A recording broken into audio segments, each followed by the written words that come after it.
Muy buenos días, buenos días a los presentes.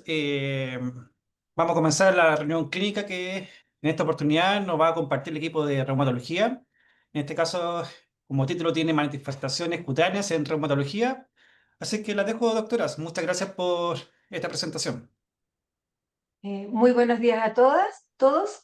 Elegimos este tema porque creemos que es de gran utilidad para todos los pediatras y en esta ocasión presentan las becadas de reumatología pediátrica. La doctora Pamela Salinas, formada en el Hospital San Juan de Dios, la doctora Carolina Rojas, que viene de la Universidad Católica del Norte de Coquimbo, y la doctora Catherine Bravo, que fue formada en el Carbo Maquena. Buenos días. Entonces, la piel puede reflejar al sistema inmune con múltiples manifestaciones que pueden ser la primera señal para sospechar una patología reumatológica. Por lo tanto, es importante poder reconocerlas de forma temprana para poder mejorar su pronóstico. En esta presentación vamos a revisar las manifestaciones cutáneas más frecuentes de las enfermedades reumatológicas pediátricas con un enfoque inicial para poder sospecharlas y un manejo inicial para luego derivar. Estas son todas las patologías que vamos a revisar hoy día y todas las fotos utilizadas son de pacientes del policlínico y fueron autorizadas por ellos y por sus cuidadores. Vamos a partir con la vasculitis por IgA, la antigua púrpura de Tollen-Enoch. Es una vasculitis de pequeños vasos que se caracteriza por un compromiso cutáneo característico como el de la foto, compromiso articular, abdominal y renal. En estas fotos podemos ver las lesiones características que son en las extremidades inferiores hasta los glúteos, simétricas. No desaparecen por digitopresión porque son extravasación de los glóbulos rojos por la vasculitis y pueden ser de múltiples formas que podemos encontrar en cada paciente. Petequias que podemos ver acá, máculas, pápulas, por aquí se ven equimosis, hematomas también, bulas y lesiones necróticas. Este paciente tenía bulas que luego evolucionaron a lesiones necróticas que se alcanzan a ver ahí un poquito. Y las flechas nos marcan en ambas piernas una marca del calcetín que también se puede quedar cuando se toma la presión. En casos más severos puede haber una extensión de las lesiones hacia el tronco y las extremidades superiores, también, como también pueden haber en los genitales.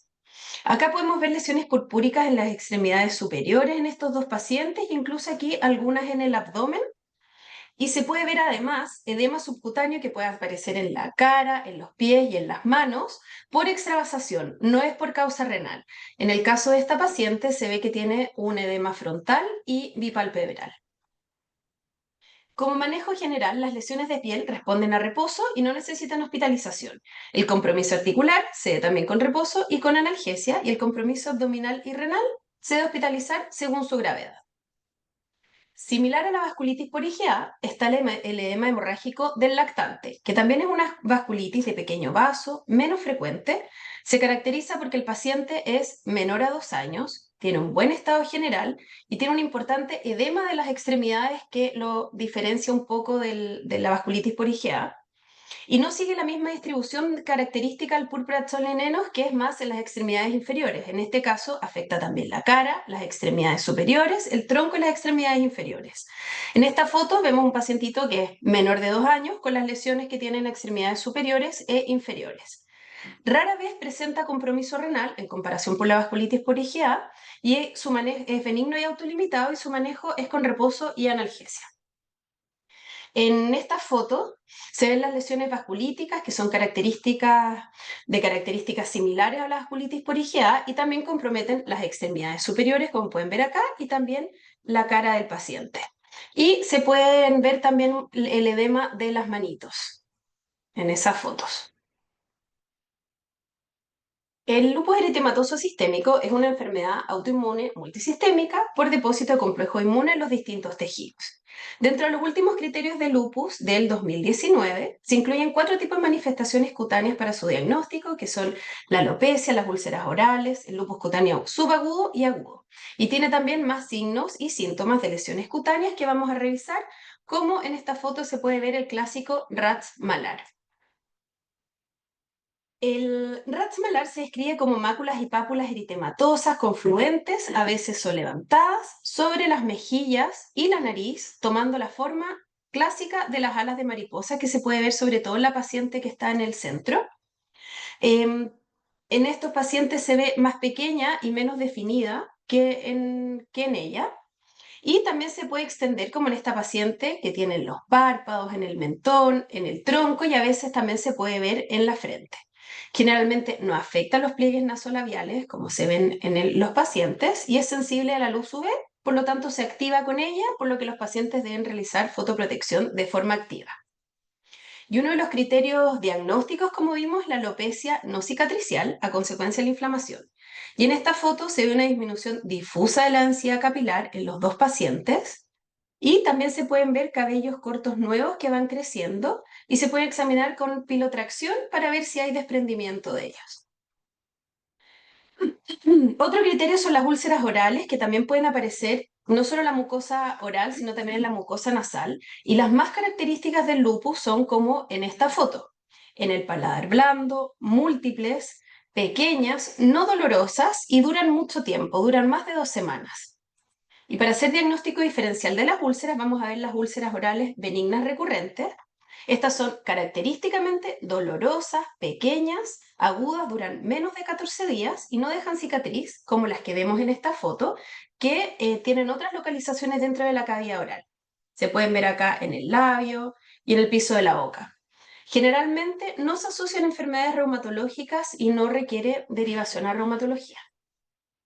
Y siguiendo con el lupus, también pueden presentar lesiones vasculíticas en las palmas y en las plantas, que pueden ser púrpuras palpables, petequias, máculas, incluso úlceras que se presentan con signo de actividad de la enfermedad.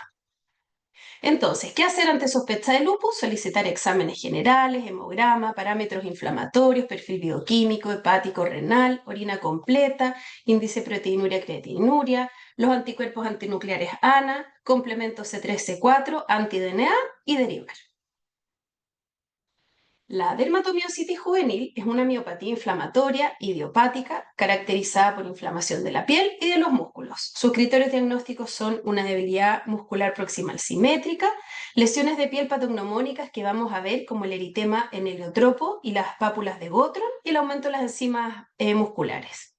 En la foto podemos ver una paciente con el eritema en heliotropo característico, que es muy similar al Ratzel lupus, pero tienen algunas diferencias. La dermatomiositis es un rat de color eritémato violáceo que debe su nombre a la flor heliotropo que está en esta foto y habitualmente no respeta el surco nasogeniano como el del lupus. Se puede ver en las fotos y compromete los párpados y la frente.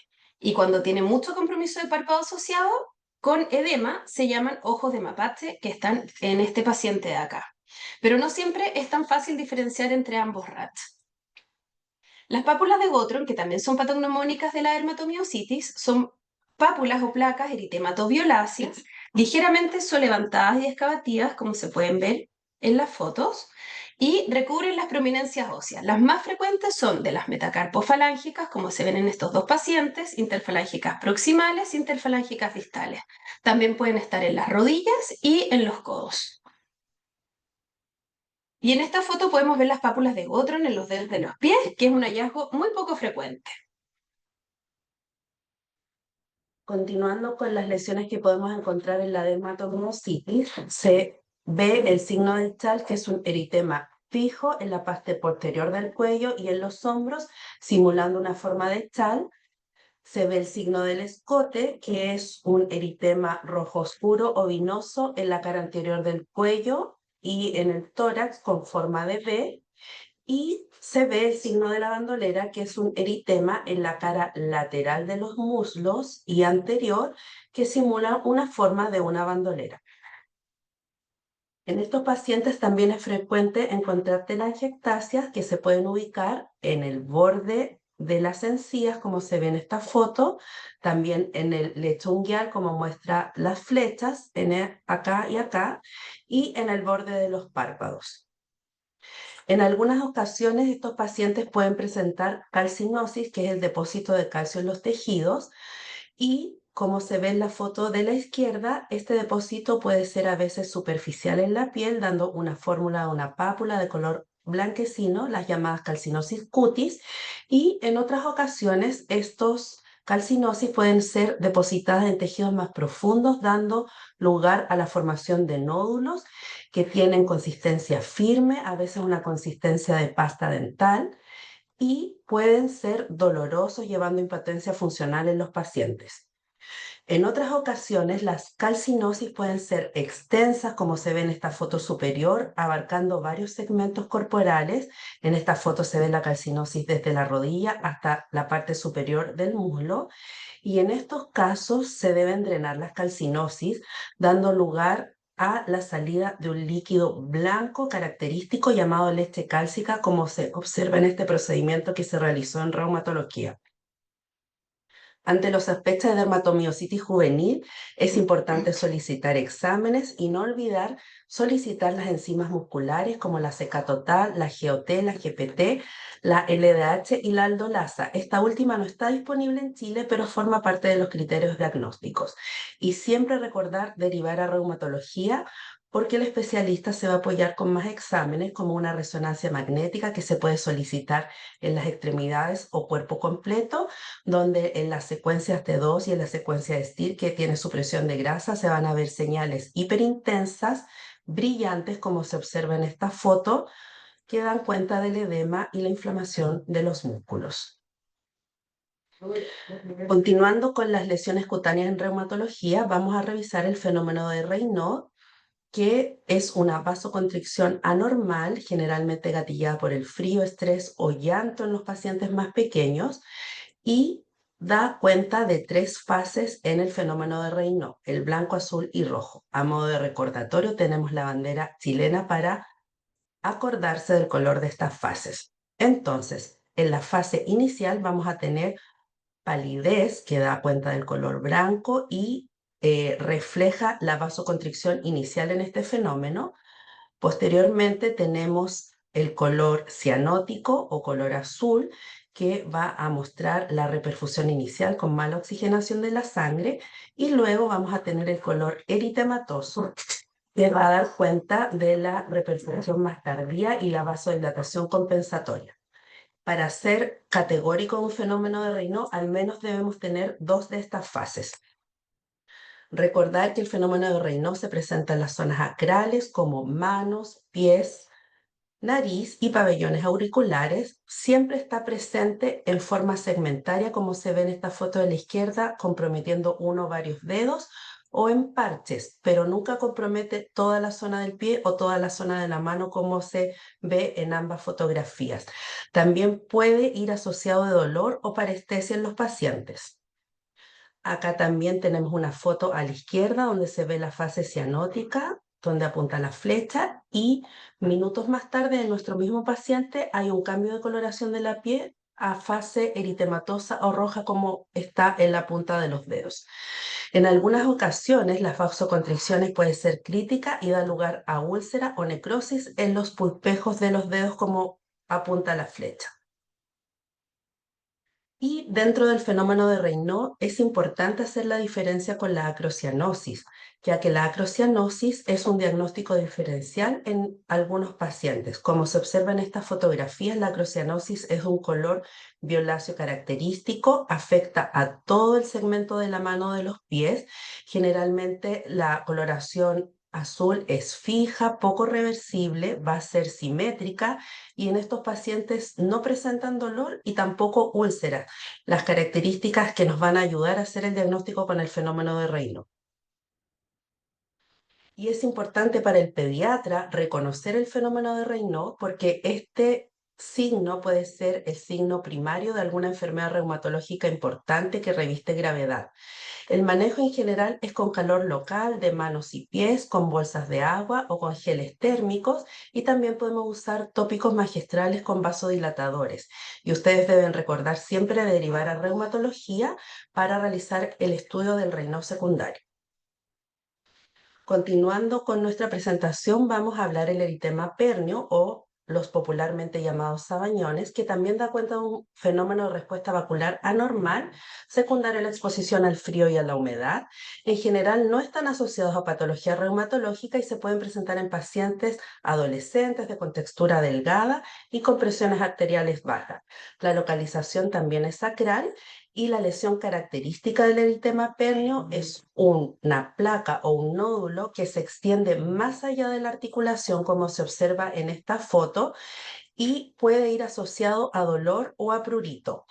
Principalmente al inicio, cuando la lesión es única, se puede confundir incluso con un prurigo insectario, pero luego ya van a aparecer más lesiones en el resto de los dedos o en el resto de la mano. Como el eritema pernio va asociado a dolor y a veces a edema, se puede confundir con una artritis, y también como tiene cambios de coloración, también se puede confundir con un fenómeno de Raynaud. Principalmente el manejo en esta patología es el calor local, y también se pueden usar cremas vasodilatadoras tópicas, y ante la duda diagnóstica se debe derivar a reumatología para hacer el estudio.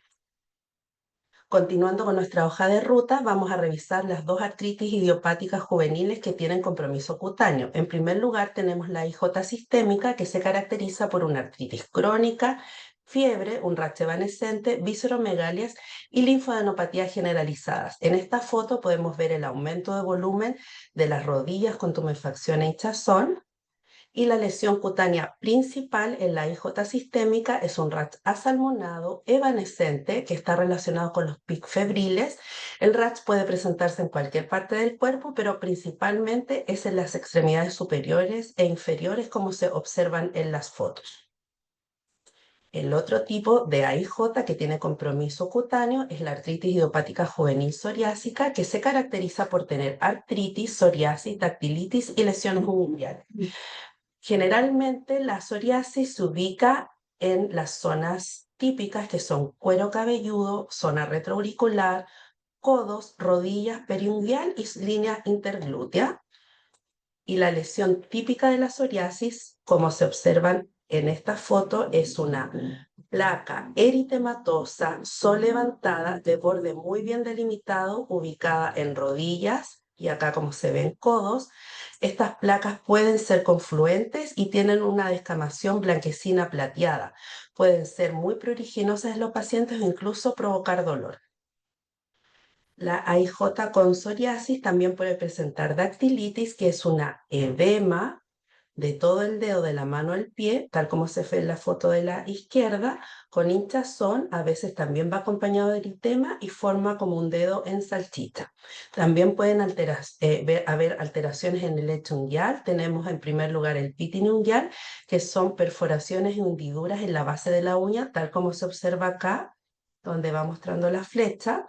También se puede ver onicolisis, que es la uña despegada de su lecho unguial con cambio de coloración y afecta a toda la uña. Y también se puede ver el signo de la gota en aceite, que se ve un cambio de coloración en la uña más hacia distal de color amarillo, y se dice que generalmente es una uña como que se hubiera metido a la mantequilla. Siguiendo con nuestra revisión, vamos a hablar del eritema nodoso, que es un tema de consulta frecuente en las urgencias pediátricas. El eritema nodoso es una paniculitis o inflamación del tejido subcutáneo y se caracteriza, como se observa en esta foto, de nódulos inflamatorios dolorosos. Hay eritema, las lesiones, como se observan acá, son mal delimitadas, muy mal delimitadas, son múltiples y son muy dolorosos. Por lo tanto, los pacientes llegan a la urgencia por este motivo. Dentro de las causas, las más frecuentes son las infecciosas, como el estreptococo grupo A, la tuberculosis y la bartonela. También puede ser secundaria a fármacos, y algunas enfermedades reumatológicas como la sarcoidosis y las espondiloartropatías. Por lo tanto, el eritema nodoso, para hacer el estudio inicial, deberíamos iniciar con el estudio infeccioso, y el manejo principalmente es con analgesia y reposo, y deberíamos derivar a reumatología para descartar las causas reumatológicas y luego derivar a las otras especialidades. Continuaremos con las patologías reumatológicas menos frecuentes, la esclerodermia localizada y la esclerosis sistémica. La esclerodermia localizada es una vasculopatía asociada a fibrosis de piel y atrofia, que en general no afecta a otros órganos, pero puede comprometer el sistema nervioso. Se clasifica según su localización y su forma, y se debe derivar a dermatología y reumatología. En la primera fotografía a la izquierda se puede observar una morfea circunscrita de una paciente donde vemos compromiso en bandas lineales y otras placas redondeadas en el cuero cabelludo y también compromiso de su frente.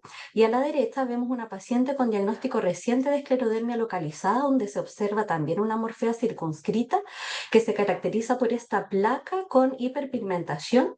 Y si uno palpa esta lesión, se siente la pérdida de los vellos en su centro. Otro subtipo es la esclerodermia generalizada, como se observa en esta paciente, que consiste en 4 o más placas de al menos 3 centímetros cada una que confluyen y afectan 2 o más regiones anatómicas. Estas 3 fotografías corresponden a la misma paciente y si se fijan presenta un compromiso muy extenso de su piel. Tiene un compromiso del brazo izquierdo, de parte de su dorso, de tórax, abdomen. Acá tenemos placas hiperpigmentadas y también de su muslo izquierdo. Otro subtipo es la esclerodermia en golpe de sable, que corresponde a una banda o surco lineal atrófico en la frente y o el cuero cabelludo, similar al corte o al golpe de un sable. A la derecha se observa un paciente de nuestro policlínico con el síndrome de Pari-Romberg, que consiste en una atrofia facial progresiva asociado a un golpe de sable en la frente y cuero cabelludo también de la hemicara derecha. Estas son 2 pacientes distintas que presentan una esclerodermia lineal. Si se fijan a la izquierda, hay un compromiso de brazo, codo y antebrazo derecho con placas hiperpigmentadas e hipopigmentadas. Y a la derecha vemos otra paciente también con una esclerodermia lineal donde se observa compromiso de gran parte del dorso de su pie derecho. El último subtipo de esclerodermia localizada es la conocida como panesclerótica, que se caracteriza por un compromiso circunferencial de toda la extremidad. En este paciente presenta compromiso de muslo, rodilla y pierna derecha, y si se fijan incluso hay disminución del volumen de toda su extremidad inferior derecha con pérdida de masa muscular, sobre todo de la rodilla hacia distal, y también presenta zonas de hiper e hipopigmentación. Continuamos con la esclerosis sistémica. Esta es una vasculopatía asociada a fibrosis de piel y atrofia, pero que sí presenta afectación de otros órganos y sistemas como respiratorio, renal, gastrointestinal, cardíaco, musculoesquelético, óseo y neurológico. Es muy poco frecuente en niños, se estima una incidencia de 1 en 1.000.000 y también se estima que existe una esclerosis sistémica por cada 10 esclerodermias localizadas. Es una de las patologías más desafiantes que enfrentamos como reumatólogos y nosotras como futuras reumatólogas pediátricas. En la piel podemos observar endurecimiento, prurito y cerosis. La característica fascie de pajarito, como se observa en esta paciente, en la imagen de la izquierda y del centro, que corresponde a una fascie con rasgos muy finos. También pueden presentar microstomía, que corresponde a una cavidad oral muy pequeña asociada a micrognatia, aumento de los pliegues orales, serostomía, telangiectasias y calcinosis. Además, estas 2 pacientes presentan un compromiso con atrofia y pérdida de masa muscular de extremidades inferiores muy evidente y también con zonas de hiper e hipopigmentación.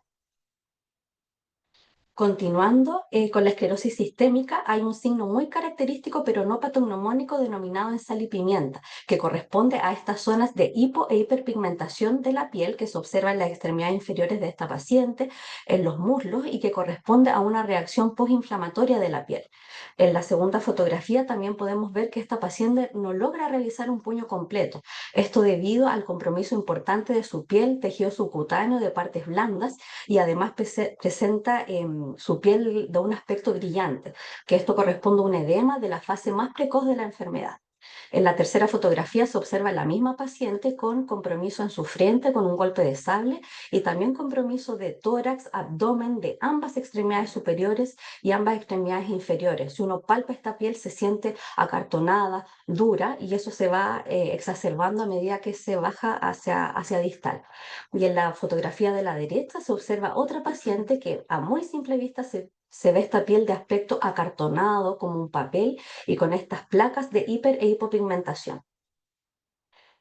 Otro signo característico de la esclerosis sistémica es la esclerodactilia, que corresponde a esta forma ahusada de los dedos que terminan hacia distal con una forma que, si se fijan, es como más bien puntiforme, y también en esta misma paciente se observa una piel brillante que muestra este edema que podemos observar en las fases más precoces de la enfermedad. En la fotografía de la derecha se observa unas uñas pálidas de coloración blanquecina que simulan como que tuviese un esmalte de color blanco, y esto corresponde a un Raynaud de uñas. Ante sospecha clínica de esclerosis sistémica, debemos derivar urgente a reumatología pediátrica. Nos pueden ayudar algunos exámenes iniciales como hemograma, parámetros inflamatorios, función renal y hepática, orina completa, algunos anticuerpos como los anticuerpos antinucleares. No es necesario que pidan paneles específicos para esta enfermedad, eso queda a manos del resorte del subespecialista, y sí nos podría ayudar algunas imágenes para evaluar el compromiso de órganos y sistemas, como una radiografía de tórax y una ecografía abdominal en caso que esté disponible. Continuando con las patologías poco frecuentes en reumatología, está el lupus neonatal, que debemos sospechar en hijos de madres con lupus y síndrome de Sjögren, específicamente en madres que tienen anticuerpos anti-Ro y o anti-La positivos, que son anticuerpos patogénicos para el recién nacido. El paciente puede presentar compromiso de piel, cardíaco, hematológico, hepático y neurológico. En estas fotografías que observamos acá se observan las lesiones típicas que corresponden a placas eritematosas escamosas con un borde solevantado, similar a una tiña, que pueden ser anulares o redondeadas y que principalmente aparecen en cara, en cuero cabelludo y en tórax. Afortunadamente son transitorias y van desapareciendo a medida que el niño ya se acerca al año de vida. En pocas ocasiones dejan cicatriz. Acá observamos un paciente real que estuvo hospitalizado en el San Juan por lupus neonatal. No presentaba las lesiones típicas. Si se fijan, él presentaba vasculitis y lesiones necróticas en extremidades inferiores y superiores, con úlceras digitales, que afortunadamente tuvo una buena evolución y no quedó con secuelas. Respecto al estudio, se debe realizar una evaluación pre y postnatal con monitoreo cardíaco fetal, ecocardiograma fetal, y una vez que nace el paciente, se puede solicitar hemograma, parámetros inflamatorios, perfil hepático, anticuerpos antinucleares y un perfil o screening ENA. Dentro del compromiso puede haber un compromiso cardíaco, característicamente arritmias cardíacas, en específico bloqueos auriculoventriculares. Por lo tanto, es importante estudiar con electrocardiograma y ecocardiograma. Y siempre deben ser derivados a reumatología pediátrica, ya que nosotros somos los encargados de realizar el seguimiento de estos pacientes. Continuando con la presentación, acá trajimos un bonus track que en realidad no es una patología poco frecuente, todo lo contrario, es una condición bien frecuente que observamos acá en el policlínico, que corresponde a la hiperlaxitud articular. Es una condición en que hay una alteración hereditaria del tejido conectivo que afecta principalmente al colágeno, y además de la hiperlaxitud se caracteriza por hiperelasticidad de la piel, cicatrización atrófica y fragilidad de vasos sanguíneos. Deben derivarlo solo en casos que sean muy sintomáticos. Acá en la imagen vemos una paciente con hiperlaxitud de su lengua, y hay otros signos característicos como las escleras celestes o azuladas que se observan en este paciente, que se produce por la delgadez de la esclera, también piel muy elástica como se observa acá, o piel gomosa como se observa en este paciente. Otros signos son las cicatrices papiláceas, que corresponden a cicatrices delgadas, pálidas y laxas, muy similar al papel en su textura, de ahí su nombre. Entonces, como conclusiones, las manifestaciones cutáneas pueden ser la primera manifestación de una enfermedad reumatológica. Algunas lesiones pueden ser patognomónicas de ciertas enfermedades como la vasculitis por IgA, el lupus y la dermatomiositis juvenil. El fenómeno de Raynaud siempre debe ser derivado porque puede ser la primera manifestación de una enfermedad reumatológica grave, como lo es la esclerosis sistémica. Reconocer estos signos puede permitir una sospecha temprana, estudio y tratamiento precoz para mejorar la calidad de vida de nuestros pacientes. Este es nuestro equipo del Policlínico de Reumatología. Al centro está nuestra jefa, la doctora Mabel Ladino, que es la jefa del servicio y también la jefa del programa de especialistas en reumatología pediátrica de la Universidad de Chile, la doctora Nancy Andrade, que es la otra reumatóloga pediátrica que trabaja acá, y la enfermera Valentina Cornejo, que corresponde al equipo tanto de adultos como pediátricos, y las becadas que realizamos esta presentación, la doctora Catherine Bravo, Pamela Salina y que les habla Carolina Rojas, que somos las tres becadas que estamos actualmente formándonos como especialistas en reumatología pediátrica. Muchas gracias por su atención. Muchas gracias por su presentación, muy interesante. Dejamos el paso a las preguntas de la audiencia. El doctor Nelson Vargas dice que excelente presentación, muchas gracias.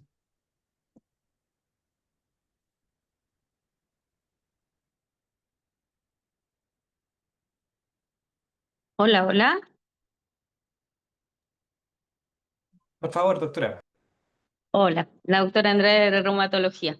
Primero, felicitando la presentación y a modo de, como no más resumen, sino en verdad esta presentación me parece muy buena para la parte pediátrica porque muchas veces se mandan lesiones que en verdad no debería verlas el reumatólogo, pero frente a la duda y especialmente ya un poquito más conociendo las lesiones, es importante que ustedes siempre la sospechen, ¿ya? Eso, básicamente. Pero felicitaciones, muy buena la presentación y yo creo que a pediatría le va a servir mucho al pediatra general y a la vida común diaria de la atención.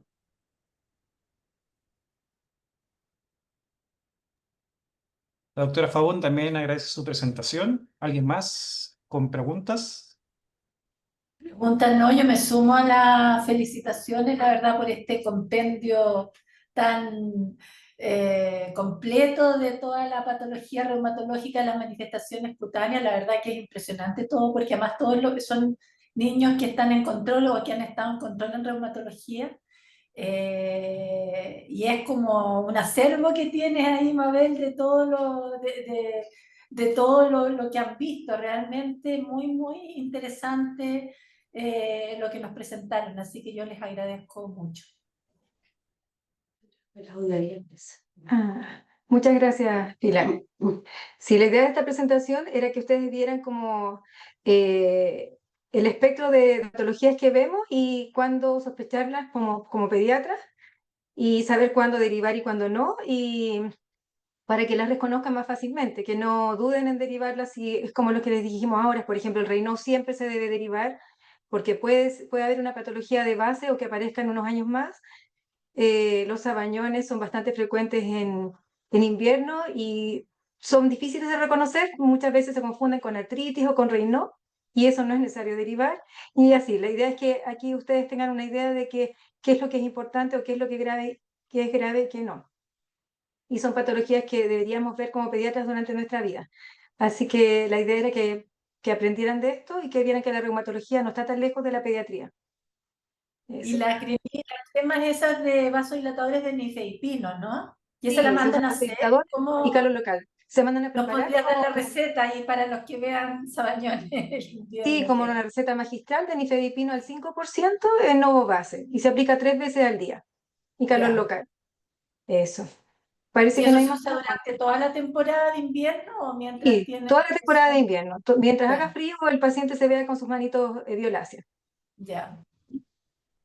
Solo como para comentario, muchos de estos pacientes necesitamos también la ayuda de equipo de dermatología para el manejo, ¿ya? Porque si bien es cierto, nosotros podemos tratar la parte sistémica, a veces un poco la cutánea, con los tratamientos sistémicos mejora, pero necesitamos el equipo de dermatología para su manejo. Muchos lugares no tienen acceso a eso, hospitalario siempre, pero la APS como que se queda muy corta en eso. Así que normalmente nosotros pedimos que nos evalúe el dermatólogo de acá. La derivación igual es un poquito forzosa, pero la idea es que lo trabajemos en conjunto a nivel hospitalario, porque son difíciles de manejar en la APS, la parte cutánea, especialmente por los tratamientos y los seguimientos.